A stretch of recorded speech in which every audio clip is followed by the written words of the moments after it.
할렐루야. 아멘. 새해 복 많이 누리시기 바랍니다.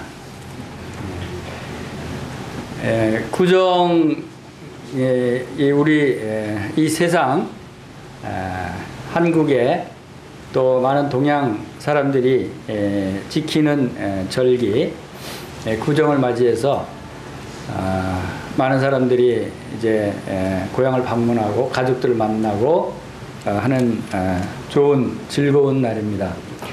그래서 구정 절기를 맞이해서 말씀을 우리 성경에서 하나님께서는 이스라엘 백성들에게 어떤 절기를 주셨고 이 절기가 오늘날 우리에게 또 어떤 의미가 있는지 이러한 부분들을 함께 말씀을 나누기를 원합니다. 절기가 있다고 하는 것은 우리가 대표적인 큰 절기가 그 구정과 또 추석 두 가지가 있죠. 이 절기들을 통해서 사람들이 무언가를 다시 돌아보게 하고 생각하게 하고 또 이러한 그 사람들에게 하나님의 존재를 다시 이렇게 생각해 보게 하는 그러한 의미가 옛날부터 우리 조상 시절부터 있었던 것을 알게 됩니다. 그리고 특별히 하나님께서 이스라엘 백성들에게 주신 이 절기들, 이러한 절기들은 어떤 의미가 있는지 우리 그 레위기서 23장을 펼쳐 보시고 레위기서 23장 말씀을 통해서 그 상고해 보겠습니다. 특별히 레위기서 23장은 이 여호와의 절기들, 이 절기들에 대해서 자세히 그 설명이 되어 있습니다. 그것이 여호와의 절기가 7가지 절기가 있는데 그 7가지 절기가 다 23장에 기록이 되어 있습니다.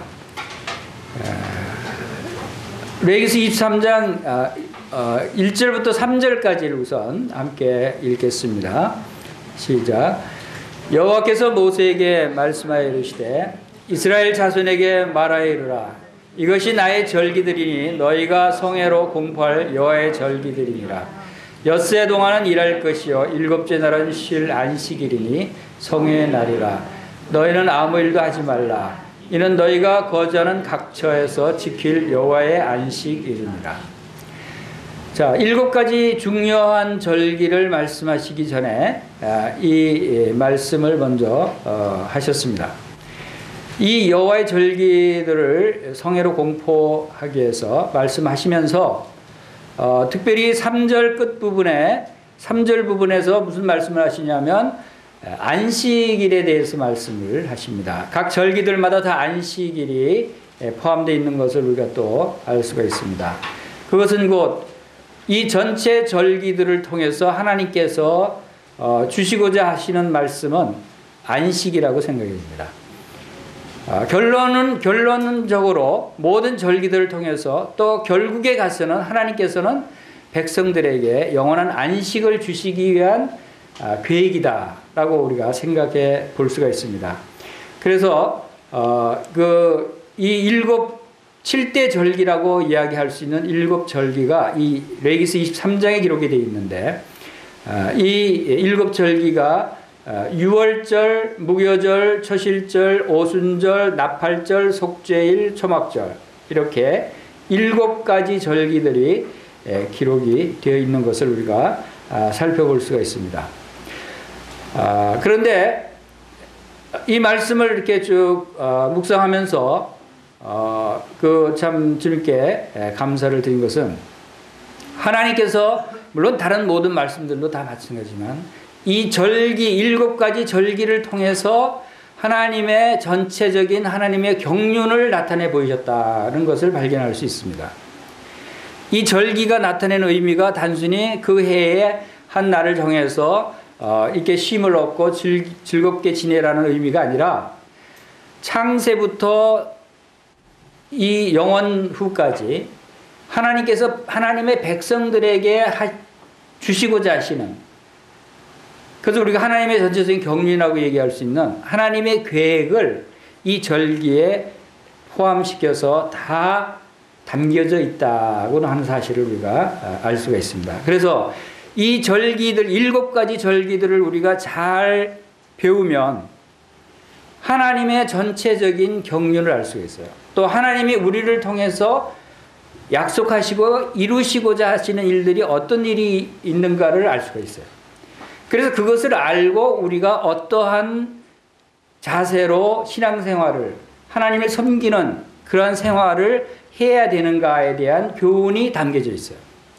그래서 절기는 단순히 절기로 끝나는 것이 아니라 이스라엘 백성들의 삶과 연결이 되어 있다는 거예요. 그 삶을 통해서 하나님의 계획을 직접 체험하며 경험하며 소망하면서 기쁘고 즐겁게 안식을 누리면서 살라는 것이 이 절기의 메시지예요. 그것은 이스라엘 백성들에게 주신 이 절기의 메시지가 오늘날 우리들에게도 동일하게 영적인 의미로 주시는 말씀들이다라는 것을 우리가 거기서 발견할 수 있어야 됩니다. 하나님의 말씀들은 많은 말씀들 가운데 참 신비롭고 비밀이 담겨져 있는 것이 이 하나님의 말씀들이에요. 그래서 그 신비롭고 비밀스러운 이런 말씀들을 성령님을 통해서 우리가 얼마만큼 깨닫느냐에 따라서 우리의 신앙생활이 얼마만큼 충만하고 기쁘고 즐겁게 하나님을 섬기게 되느냐가 나타나는 거예요. 그것을 깨닫지 못하면 그러한 삶을 경험할 수가 없어요. 이 절기를 통해서 하나님께서 우리에게 무엇을, 어떤 삶을 살라고 말씀하시는가를 깨달을 수 있어야 하는 것이죠. 이제 나옵니다만 여기에 6월절부터 초막절까지 있습니다. 6월절부터 초막절까지 이 말씀 중에서 결국은 우리가 초막절의 삶을 살아야 된다는 것이고, 이 초막절은 바로 천년왕국 천국을 의미하는 것인데, 그 천년왕국 천국의 삶을 이 땅에서도 누리라는 거예요. 이 땅에서도 약속된 그 천국의 삶을 우리가 살아야 한다 하는 것을 말씀하고 있는 것이에요. 그것이 이 메시지에 담겨있는 비밀인 것 같아요. 그래서 우리가 살펴보면 우리가 이 하나님의 경륜을 이제 잘 알고 있습니다. 하나님이 영원 전부터 이 세상을 우리를 택하시고 이 세상을 창조하시고 이제 그동안 인류 역사를 통해서 하나님께서 행해 오신 이 많은 일들이 다 하나님의 우리를 향하신 영원한 천국에 대한 소망을 주시기 위해서 그러한 계획들을 나타내 보이셨어요. 앞으로 전개될 일들에 대해서 우리가 어떤 일들이 일어날 것인가에 대해서도 잘 알고 있어요.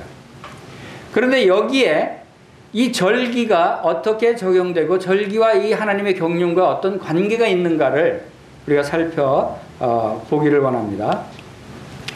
자, 먼저 첫 번째 나오는 6월절은 바로 이 십자가를 의미하는데 6월절을 통해서 시작이 됩니다. 이 6월절이 천지 창조 때 에덴 동산에서부터 이미 이 6월절을 예고해 놓으셨다는 사실을 우리가 또 알 수 있죠. 6월절을 어떤 방법으로 에덴 동산에서 말씀하셨어요? 바로 아담과 하와가 범죄했을 때 그들에게 무엇을 지어 입히셨죠?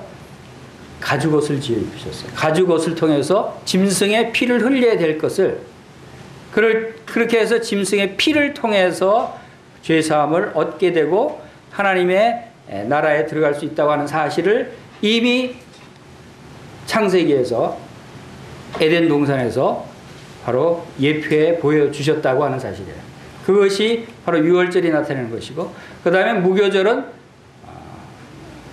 하나님의 피를 통해서 거듭난 성도들의 성결한 삶, 예수 그리스도의 성결하심 같이 성도들도 성결한 삶을 나타내는 것이고, 그 다음에 초실절은 부활을 나타내는 것이고, 그리고 오순절은 성령님을 받아서 이제 나팔절은 주님의 부활과 재림을 통해서, 또 대속일은 하나님의 심판을 의미하는 것인데 또 이스라엘 백성들의 죄사함을 나타내는 것이다.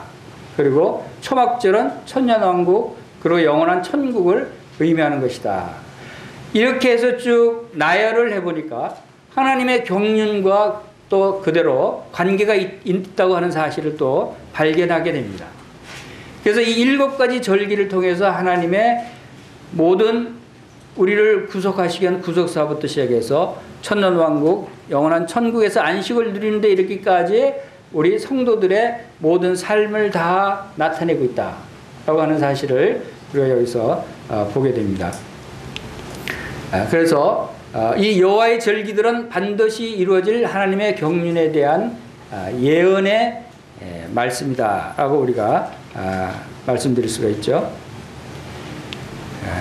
그리고 이 하나님의 약속이 이루어진 사실을 몇 가지 우리가 살펴본다면, 또 예수 그리스도의 오심에 대해서 하나님께서는 예언하시고 약속하신 것들은 반드시 이루시는 분이시다 라고 하는 사실을 우리가 또 잘 알고 있습니다.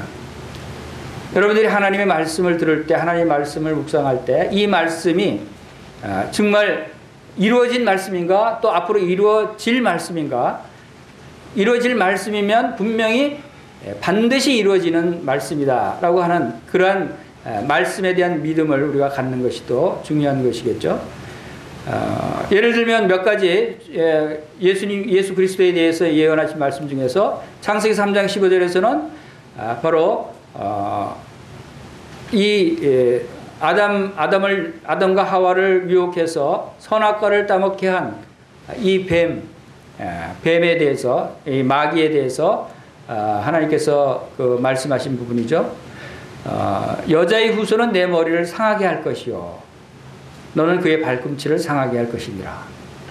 이 예언의 말씀이 이루어졌죠. 그것이 바로 십자가에서 예수님께서 십자가에서 죽으심을 통해서 죽음의 세력을 잡은 자 마귀를 멸하셨다라고 하는 말씀을 히브리서에서 우리가 볼 수가 있듯이, 이 십자가에서 예수님이 피 흘려 죽으신 것은 마귀에서 패해서 죽은 것이 아니라 이 죽음의 세력을 잡은 자 마귀를 이기는, 마귀를 멸망시키는 그러한 사건이었다라고 하는 사실을 우리가 또 잘 알 수가 있죠. 그리고 이 창세기 15장에서 아브라함에게 약속하신 말씀 중에서 이스라엘 백성, 아브라함의 후손인 그 백성들이 이방의 계기되어서 그들을 섬기는데 400년 동안 괴롭힘을 당할 것이다 라고 하는 약속을 하셨어요. 그러니까 아브라함의 후손인 이스라엘 백성들이 400년 동안 이방, 즉 애굽에서 그 괴롭힘을 당한다 하는 것, 종 노릇을 당한다는 것이죠. 그 예언이 정확하게 또 성취됐다고 하는 사실을 우리가 잘 알 수 있죠. 애굽에서 출애굽할 때 그들이 이스라엘 자손이 애굽에서 거주한 지 430년이라 430년이 끝나는 그날에 여호와의 군대가 애굽 땅에서 나왔은즉 430년 만에 애굽에서 이제 나오는 그 종로를 타던 그 환경에서 이제 주님께서 이끌어내신, 근데 400년이라고 그러는데 왜 430년이 30년이 오차가 틀렸네요. 그렇죠? 그렇게 생각하는 분들이 계시죠? 근데 틀린 것이 아니에요. 창세기 15장에서 400년이라고 말씀하신 것은 무슨 기간이라고 그랬습니까? 내 자손이 괴롭힘을 당하는 기간이 400년이다 그랬어요. 그것은 종 노릇하는 기간을 의미하는 것이에요. 그런데 430년이라고 하는 것은 요셉이 총리 시절에서 그 이스라엘 백성들이 와서 요셉과 함께 거할 때는 종이 아니었어요. 그런 상당히 높은 대우를 받고 괴롭힘을 당하지 않은 상태에 있었어요. 그것이 30년 동안은 종 노릇한 때가 아니었다는 것을 우리가 알 수가 있어요. 그러면 종 노릇한 때는 400년이 정확하게 맞다라고 하는 사실을 또 우리가 알 수 있죠. 하나님의 말씀은 한치 오차도 없고 정확하게 성취되는 말씀이다라고 하는 사실을 우리가 생각할 때, 자, 예수님이 십자가에서 고난 받으시는 장면이 구약의 많은 부분에서 나옵니다. 그 중에 이사야서 53장에서도 그가 예수님이 찔리시고 상하시고 징계를 받으시고 채찍에 받으시면서 그 모든 고난을 통해서 우리 모든 사람의 죄악을 담당하신다라고 하는 사실을 이사야서가 기록된 것은 BC 750년경이에요. 그것은 무엇을 의미합니까? 예수님이 오시기 750년 전에 예언하신 그 말씀이 그대로 예수님이 오셔서 십자가에서 그 일을 이루셨다라고 하는 사실을 우리가 볼 수 있죠. 그것이 요한복음 19장에서 나와 있는 대로 예수께서 이제 십자가에서 죽으시기 전에 심포도주를 받으신 후에 이르시되 다 이루었다 하시고 머리를 숙이시니 영원히 떠나가시니라. 그리고 34절에서 그중 한 군인이 창으로 옆구리를 찌르니, 예수님이 이미 채찍에 맞으시고 얼굴에 뺨을 맞으시고 모욕을 당하시고 십자가를 짊어지고 골고다 언덕으로 올라가시고 십자가에 못 박히시고 하는 모든 일들을 다 예언대로 그대로 당하셨는데 이제 창에 찔리시기까지 하는, 그가 찔리면 우리의 허물 때문이요, 이 모든 일들을 그대로 다 성취하시는 예수님의 모습을 우리가 알 수가 있습니다. 하나님 말씀은 분명히 이렇게 예언된 대로 이루어진다고 하는 사실이죠. 또 다니엘서 9장에 다니엘의 70일의 예언이 이런 이래를 기한으로 정해서 다니엘이 예언한 그 예언이 그대로 한치의 오차도 없이 이미 69일에가 이루어졌어요. 69일이라고 하는 483년 동안에 일어날 일에 대해서 다니엘이 예언한 대로 다 이루어졌어요.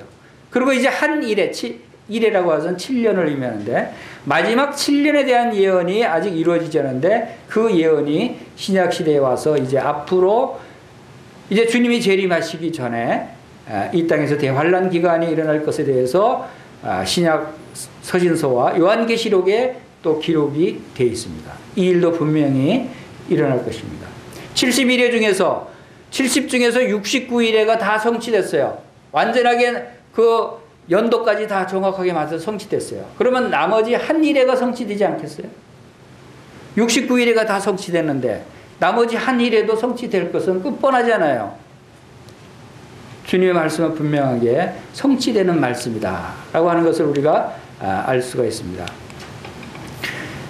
이제 하나님께서 우리들에게 이러한 예언의 말씀들 포함한 이 여호와의 절기가 반드시 이루어질 일들이다 라고 하는 것을 우리에게 말씀해 주고 있습니다.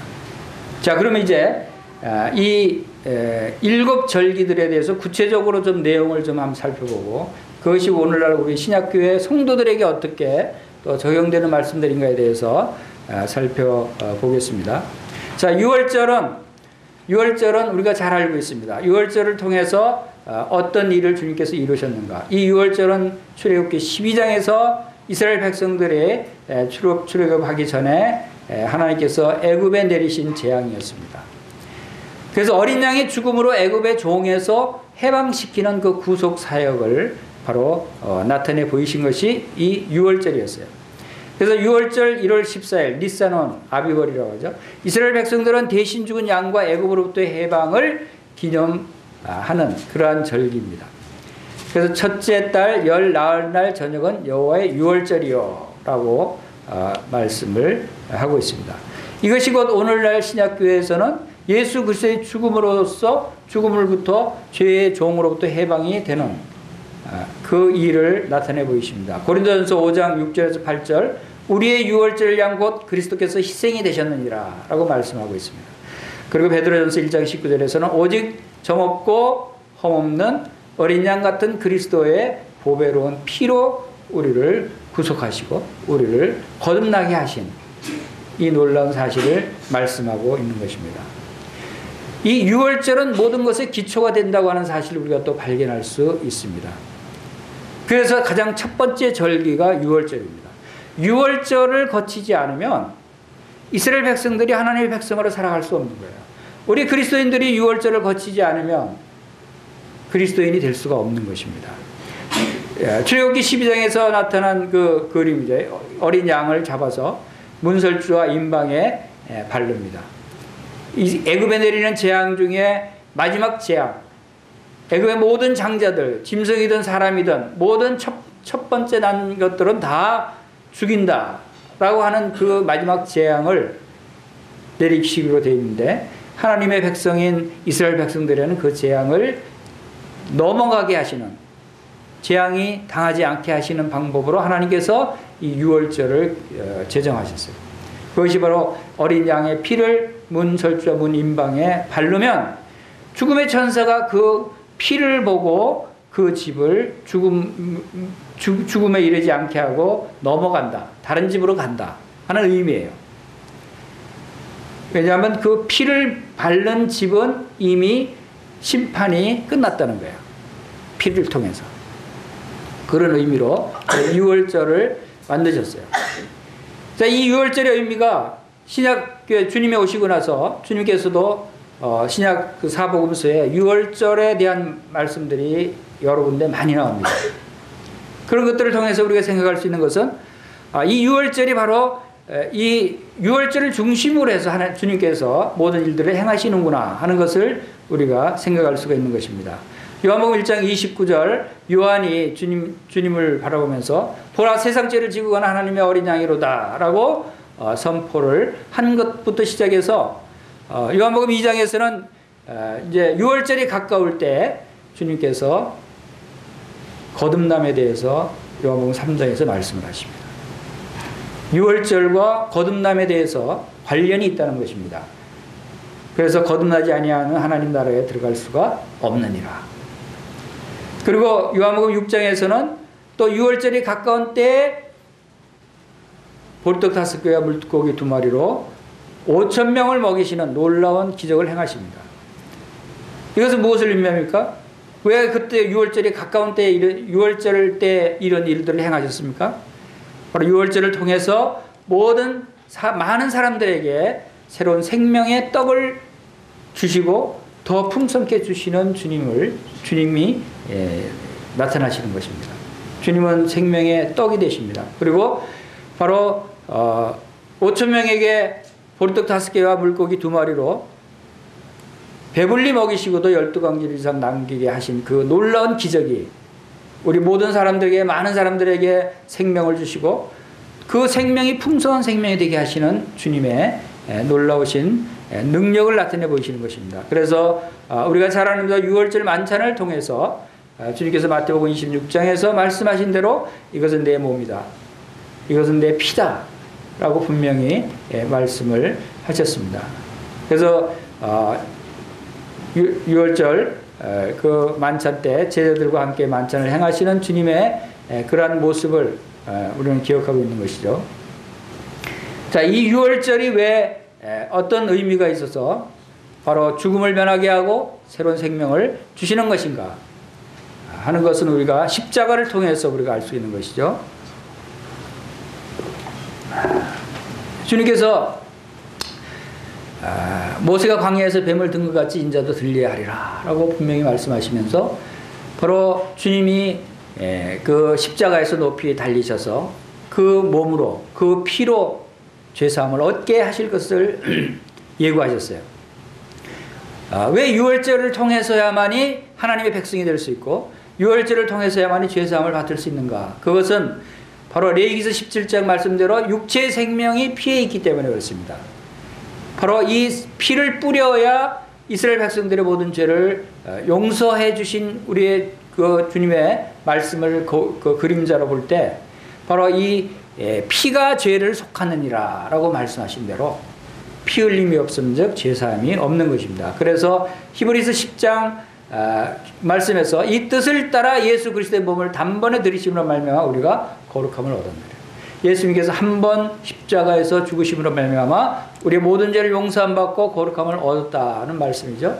그리고 그 죄 사함의 효과는 바로 다시 내가 그 죄를 기억하지 않겠다고 하시는 이 놀라운 말씀을 통해서도 단번에 모든 죄가 다 용서됐기 때문에 이제 이스라엘 백성들에게 유월절을 한 번 지내도록 했어요. 7절기 가운데 유월절을 시작으로 나머지 절기들이 다 시작됐듯이 우리들에게도 유월절의 경험은, 거듭남의 경험은, 예수 그리스도의 십자가의 피로 인해서 우리가 죄사함을 얻는 경험은 한 번으로 끝난다는 것입니다. 다시 십자가의 피를 통해서 죄사함을 받을 필요가 없다고 하는 것입니다. 이스라엘 백성들이 이렇게 각각 집에다 피를 발랐어요. 어느 집이 구원을 받았겠어요?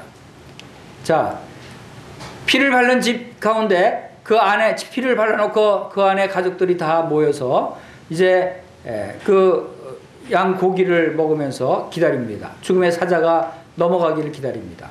근데 어떤 집은 하나님 말씀을 분명히 우리는 죽음이 넘어가게 한다고 그랬으니까 참 하나님 말씀 읽기 때문에 평안해. 평안한 가운데 즐거이 식사를 하는 집이 있는가 하면 또 어떤 집은 기뻐하면서 식사를 하겠죠. 그런데 어떤 집은 피는 발라놨는데 그래도 이거 우리 죽는 거 아니야 하면서 두려워하는 집도 있겠죠. 그리고 어떤 집은 또 막 슬퍼하는 집도 있겠죠. 어느 집이 구원을 받았을까요? 분명히 출애굽기 12장 13절에서는 내가 애굽 땅을 칠 때 그 피가 너희가 사는 집에 있어서 너희를 위하여 표적이 될지라 내가 피를 볼 때 너희를 넘어가리니 재앙이 너희에게 내려 멸하지 아니하리라. 그래서 재앙이 넘어가는 조건은 단 한 가지였어요. 그게 뭐죠? 내가 피를 볼 때, 피를 바른 집은 그 안에서 평안하든 기뻐하든 두려워하든 슬퍼하든 그건 보지 않는 거예요. 피를 발랐나 안 발랐나 그것만 보고 죽음의 천사는 넘어간다는 거예요. 그러니까 이 네 집이 다 죽음이 이르렀겠어요? 죽음이 이르지 않았겠어요? 다 죽음이 넘어간 거예요. 바로 이렇게 놀라운 것이 피의 효력입니다. 하나님께서는 바로 어린 양의 피 예수 그리스도의 피를 보시고 우리를 용서하시는 거예요. 우리가 뭐 잘났어? 우리가 뭐 평안해서요? 우리가 열심히 주님을 위해서 봉사해서 우리가 구원받는 것이 아니라는 것입니다. 예수 그리스도의 보혈을 믿기 때문에 그 믿음을 보시고 우리를 구원하셨다라고 하는 사실을 우리가 여기서 알 수 있죠. 자, 두 번째는 이제 6월절 그 다음 날부터 무교절이 시작됩니다. 자, 이 무교절은 레위기 23장에서 이달 15째 날은 여호와의 무교절이니 이래 동안 너희는 무교병을 먹을 것이요 그 첫날에 너희가 성회로 모이고 아무 노동도 하지 말 것이며. 무교병이 뭡니까? 누룩이 들어가지 않은 빵을 얘기하는 거예요. 그래서 이와 같이 누룩은 빵을 이렇게 부풀게 하는 것이죠. 그거 누룩을 넣지 않은 빵은 부풀어지지 않으니까 이렇게 납작하게 되겠죠. 그래서 그것을 무교병이라고 그래요. 자, 왜 누룩을 넣지 말라고 그랬을까요? 누룩은 성경에서 바로 이 죄를 의미하고 있습니다. 그래서 유월절을 통해서 거듭난 하나님의 백성은 죄가 없는 성결한 삶을 살아야 한다는 것을, 그러한 삶을 살아야 되는 것을 나타내고 있는 것이에요. 예수님이 성결한 삶을 살으셨듯이 우리 예수님을 믿고 구원받은 성도들도 죄를 짓지 않은 성결한 삶을 살아야 할 것을 이 무교절을 통해서 나타내고 있는 것입니다. 그래서 고린도전서 5장 7절에도 너희는 누룩 없는 자인데 새 동이가 되기 위해 모든 누룩을 내어버리라. 바로 비록 이 세상에서 육체적으로 고통과 고난의 기간이 될지라도 그러나 우리는 그 가운데서 죄를 멀리하는 그러한 성결한 삶을 바로 이 무교절을 통해서 나타내는 것입니다. 그 다음 절기가 초실절입니다. 세 번째 절기가. 초실절은 첫 번째 실과 첫 번째 열매를 의미하는 것입니다. 그래서 이 첫 번째 열매는 곧 다시 말해서 이 고린도전서에 보면은 주님께서 잠자는 자들의 첫 열매가 되셨다라고 하는 말씀을 고린도전서 15장 20절에 말씀하셨어요.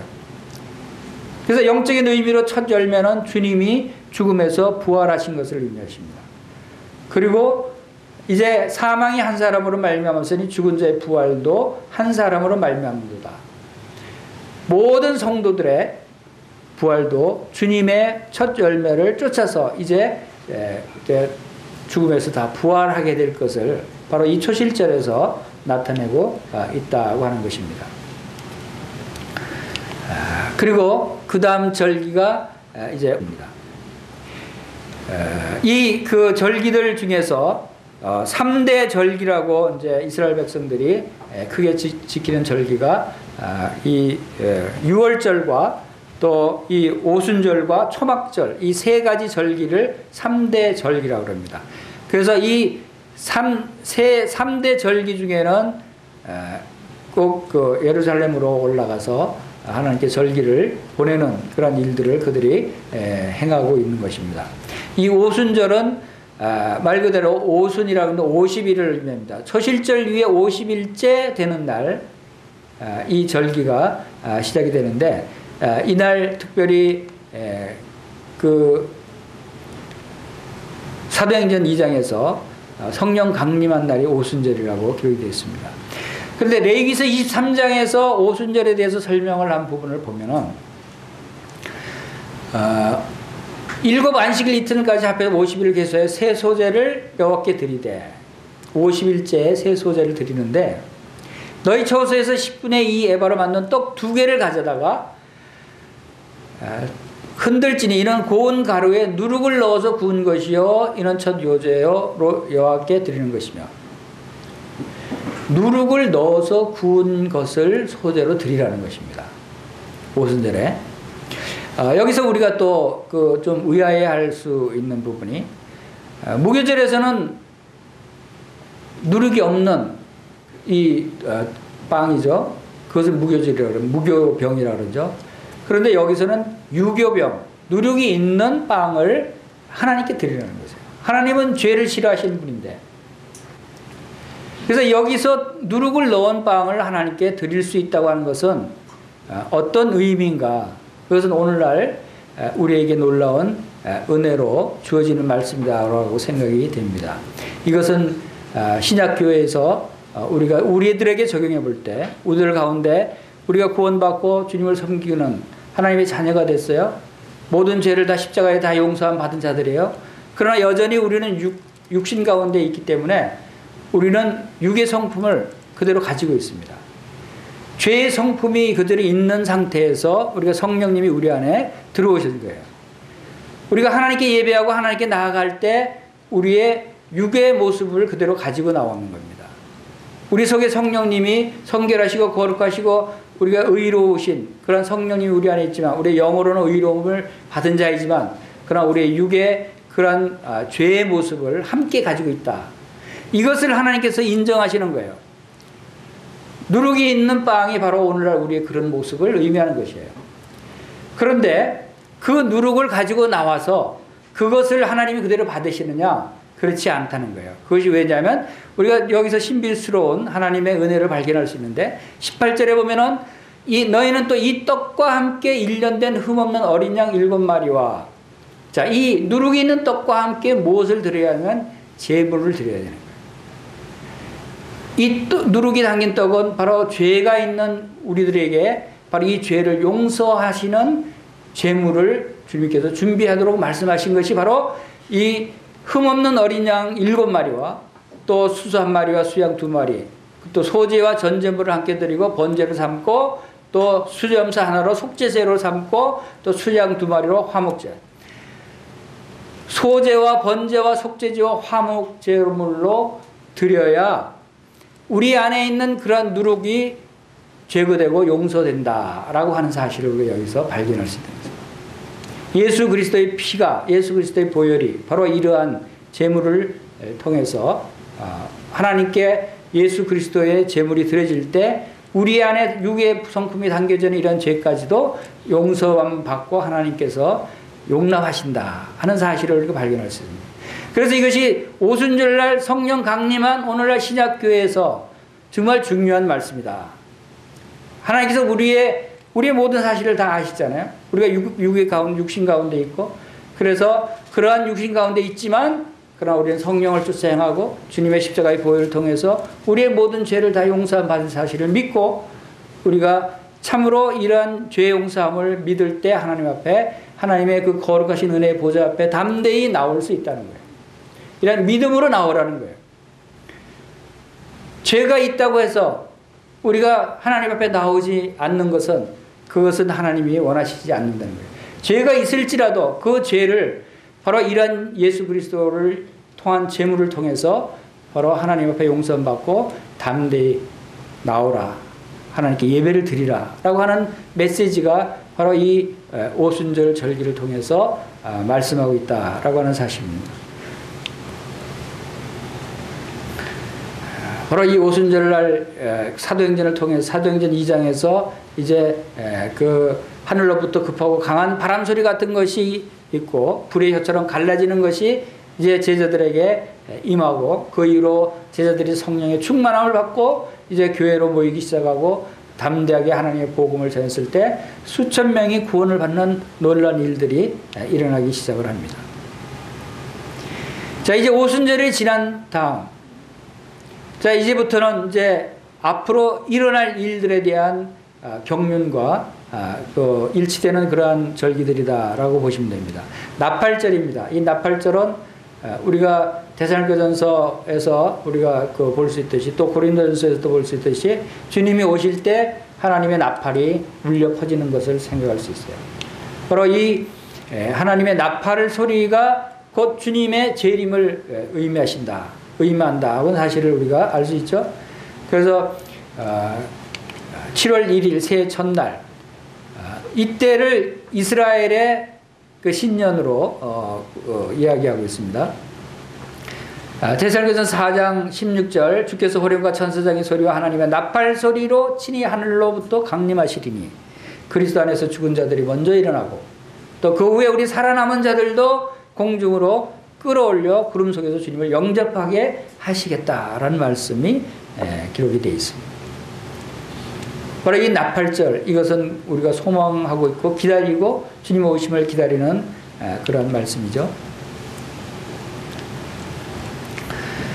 그 다음에 나팔절 다음에 이제 대속죄일이 또 있습니다. 이 속죄일은 이스라엘의 그 회복과 또 이스라엘의 하나님께로부터 돌아오는 그러한 것을 나타내고 있다는 사실을 이제 보게 됩니다. 그 속죄일은 1년에 한 번 그 대속죄일은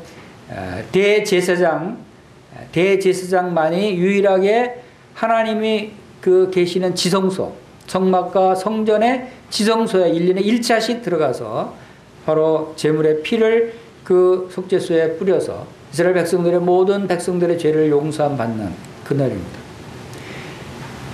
이 그 대속죄일은 이스라엘 백성들의 개인적인 죄를 용서받는 것이 아니에요. 그동안은 계속해서 백성들이 개인적인 죄를 용서받기 위해서 개인적으로 제물을 드렸어요. 그런데 이 대속죄일에는 이스라엘 백성 전체의 죄가 한 번에 용서받는 날이에요. 그래서 이것은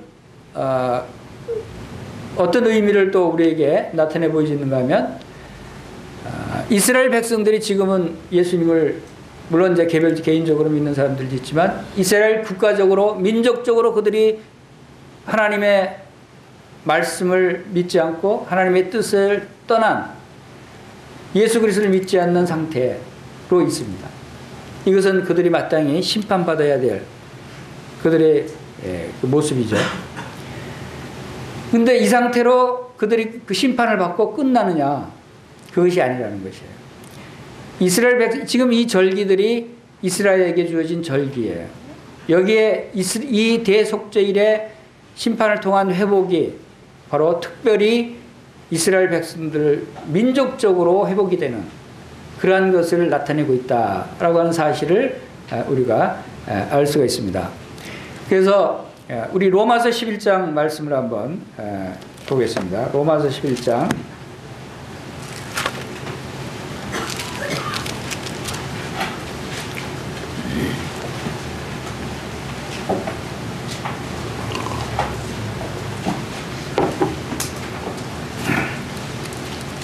로마서 11장 25절,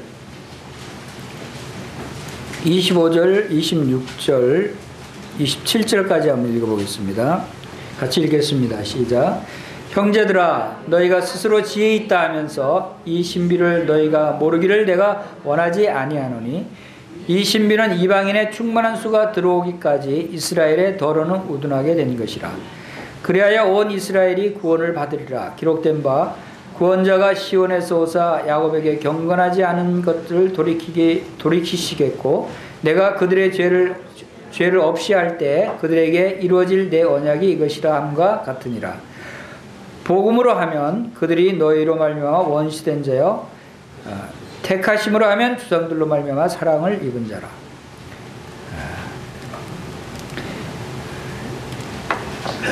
이스라엘 백성들이 이렇게 예수님을 거부했고, 또 예수님을 십자가 못 박혀 죽였고, 또 지금도 예수님을 구세주로 또 그들의 왕으로 믿지 않고 받아들이지 않고 있습니다. 이것은 마땅히 그들이 심판받아야 될 일들이에요. 그러나 하나님의 경륜에서 보면 하나님께서 택하신 백성들이에요. 그들을 통해서 지금까지 오랫동안 하나님께서 말씀해 오셨어요. 그리고 그들을 하나님이 여전히 사랑하셔요. 그들이 다시 예수 그리스도를 믿고 회복되기를 하나님께서 기다리시고 계셔요. 그리고 하나님의 경륜 속에서 지금 동안 한 2000년 동안 이스라엘 백성들이 예수님을 거부하고 또 예수님을 믿는 자들을 거부하는 이런 상태에 두신 것은 바로 이방인의 충만한 수가 들어오기까지 하나님께서 기다리시고 그러한 기회를 만드시는 것이다 라고 하는 것을 우리가 알 수가 있습니다. 그래서 이스라엘이 그렇게 완악하게 됨으로 인해서 우리 이방인의 얼마나 많은 사람들이 주님께로 돌아왔습니까? 오히려 그런 면에서 우리가 이스라엘에게 감사해야 될 일일지도 몰라요. 그러나 하나님의 계획은 이제 이 대속죄일을 통해서 이스라엘 민족 전체를 다 회복시키는, 그리고 나서 이제 천년왕국이 시작되는 이 일이 이루어진다는 것이에요. 그래서 이 일은 아마도 7년 대환란 기간 동안에 일어날 것이다. 7년 대환란 마지막 기간에 이스라엘 백성들이 드디어 그들이 자신들의 잘못을 깨닫고 회개할 것이다 라고 하는 것을 우리가 예측할 수가 있습니다. 그리고 이것은 이스라엘 백성들이 회복되려면 하나님께 제사와 예물이 회복이 돼요. 근데 그들이 지금 하나님께 제사를 드릴 수가 없어요. 왜요? 그들이 하고 드리고 싶어도 드릴 수가 없어요. 왜요? 하나님의 성전이 그들에게 지금 없어요. 2000년 동안 성전을 잃어버렸어요. 그래서 성전이 회복될 계획이 지금 그들에게 갖고 있는 거예요. 제3성전이라고 해서 이제 그 성전 자리에 새로운 제3성전을 세울 계획을 그들이 다 준비해오고 거의 모든 준비가 완료돼서 기회를 기다리고 있는 거예요. 그러면 성전을 새로 건축하고 이제 하나님께 예배를 드리고 제사를 드리고 예물을 드리는 것이 회복되고 하면서 그들이 이제 예수 그리스도를 깨닫게 되고 회복될 것이다 라고 생각이 되어지는 것입니다. 그 일이 언제 일어날 것이냐, 그것이 지금 이스라엘에 그 준비하고 있는 사람들의 얘기로는 약 15년 내지 20년 후면 이제 하나님의 성전이, 제3성전이 건축이 될 것이다 라고 하는 것을 우리가 알 수가 있습니다. 이제 이 대속죄일을 향해서 그들이 준비하고 있는 것이에요. 그것이 회복될 때 이 말씀이, 이 절기가 이루어지는 것입니다. 그래서 그날이 근데 그렇게 멀지 않았다라고 하는 사실을 우리가 보게 되죠. 자, 이제 마지막 절기를 보겠습니다. 이 마지막 절기는 초막절입니다. 이 초막절은 수장절 장막절이라고도 표현이 되고 있어요. 이것은 천년 왕국을 의미하는 것이고 또 새로운 그 새하늘과 새 땅 천국을 의미하는 것입니다. 레위기서 23장 39절에 이래 동안 여호와의 절기를 지키되 첫날에도 안식하고 여덟째 날에도 안식할 것이요. 첫날에 너희가 아름다운 나무 실과 종려 나무 가지와 무성한 나무 가지와 신의 버들을 취하여 너희의 하나님 여호와 앞에서 이래 동안 즐거워할 것이라. 7일 동안 자기 살던 집에서 나와서 들판에서 바깥에서 이 천막을 치고 지내라는 거예요. 7일 동안, 1년에 한 번 7일 동안. 자, 이 텐트 생활 좋아하는 사람들은 좋아하겠죠. 어린아이들도 밖에 나가서 텐트 생활하니까 좋겠다. 이것이 참 어떤 의미를 가지고 있는지, 지금 여기 그 그림에 보듯이 이렇게 그 바깥에다가 이렇게 초막을 치고, 그런데 위는 위에 하늘, 천정은 가리지 말라고 그랬어요. 왜? 천정은 누워서도 앉아서도 하늘을 볼 수 있게 가리지 말라고 했어요. 가리지 말고 그 종려나무 가지와 무성한 가지의 신의 버들 이런 것들로 이렇게 걸쳐 놓을, 이렇게 뜨거운 햇빛만 가리게, 천장은, 지붕은 이렇게 걸쳐 놓으라고 그랬어요. 이것은 바로 하늘을 볼 수 있어야 한다는 거예요. 왜? 초막절은 하늘에 갈 것을 고대하는 것이니까. 그리고 레위기서 23장 42절에 보면은 너희는 이레 동안 초막에 거주하되 이스라엘을 한 자는 다 초막에 거주할지니 이는 내가 이스라엘 자손을 애굽 땅에서 인도하여 내던 때에 초막에 거주하게 한 줄을 너희 대대로 알게 함이라. 나는 너희 하나님 여호와니라. 자, 이것은 어떤 의미가 있냐면 여기 말씀하신 대로 애굽 땅에서 인도하여 내던 때에 초막에 거주하겠다 하는 것은 무슨 의미입니까? 이것은 출애굽해서 그들이 40년 동안 어디에 있었죠? 광야에 있었어요. 40년 동안 광야에서 바로 이런 초막을 짓고 위에 햇빛을 가리는 걸로 이렇게 가리는 정도, 이런 생활을 했어요. 그리고 그 광야 생활 동안에 누구의 도움으로 살았어요? 누가 양식을 공급했어요? 누가 물을 공급해 줬어요? 광야에는 허벌판, 사막과 같은 땅이었어요. 하나님이 매일매일 만나라고 하는 양식을 매일매일 공급해 주셨어요. 하나님이 만나를 매일 공급하지 않으면 그들은 굶어 죽어야 됐어요. 그 광야 생활이라는 것은 온전히 하나님을 의지하는 생활이었어요. 온전히 하나님의 공급하심을 기다리는 삶이었어요. 온전히 하나님이 주관하는 그러한 생활이었어요.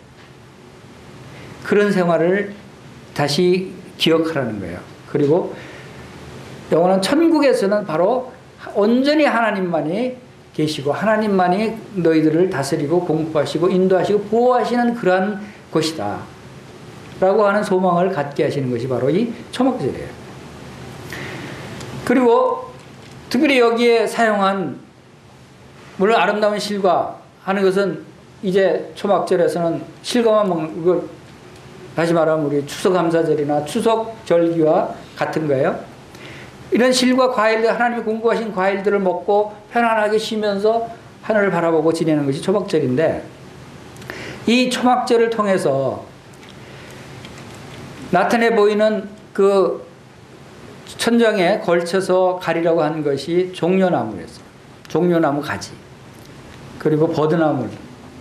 특별히 이 종려나무 가지를 왜 걸치라고 했을까? 이 종려나무가 성경에 굉장히 많이 나옵니다. 그 중에 그 에스겔한테 예언한 에스겔 성전이라고 하는 그 성전의 구조들을 보면은 성전 안에 거의 모든 벽과 문 위 다 종려나무와 그룹을 새겨 놓으라 그랬어요.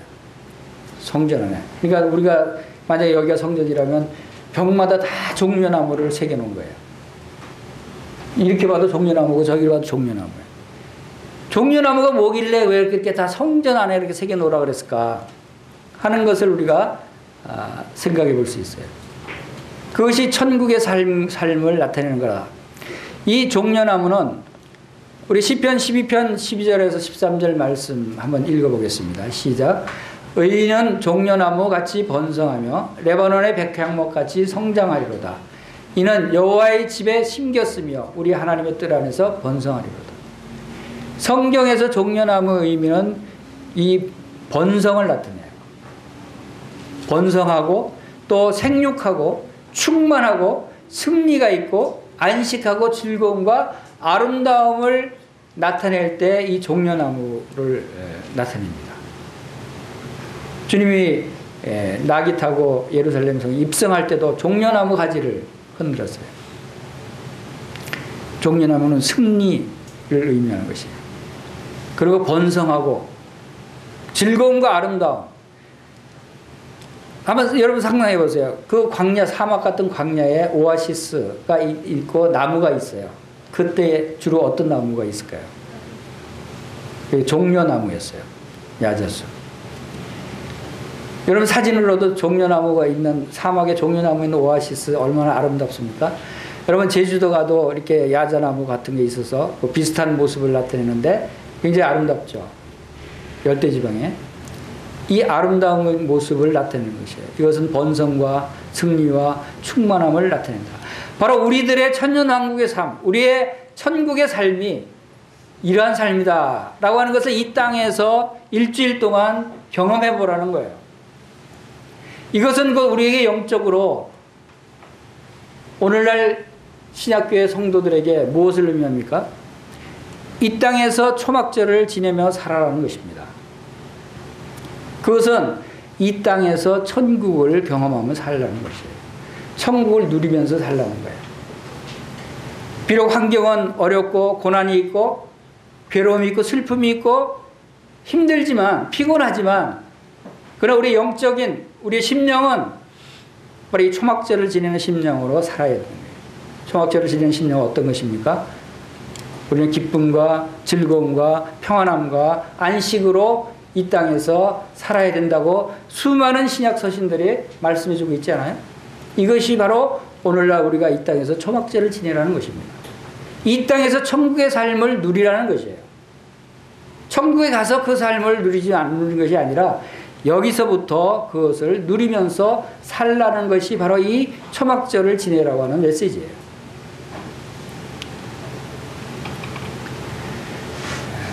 그래서 바로 우리가 지금까지 살펴본 대로 이 유월절과 무교절과 또 초실절과 또 오순절과 나팔절 그리고 대속제일 자 이 초막절까지 이 하나님의 경륜과 일치되는 이러한 그 말씀들을 기억하면서 우리가 이러한 절기들을 통해서 하나님께서 우리에게 이러한 절기에 합당한 삶을 살고 또 소망 가운데 천국을 누리라라고 하는 말씀이다라고 생각이 되십니다.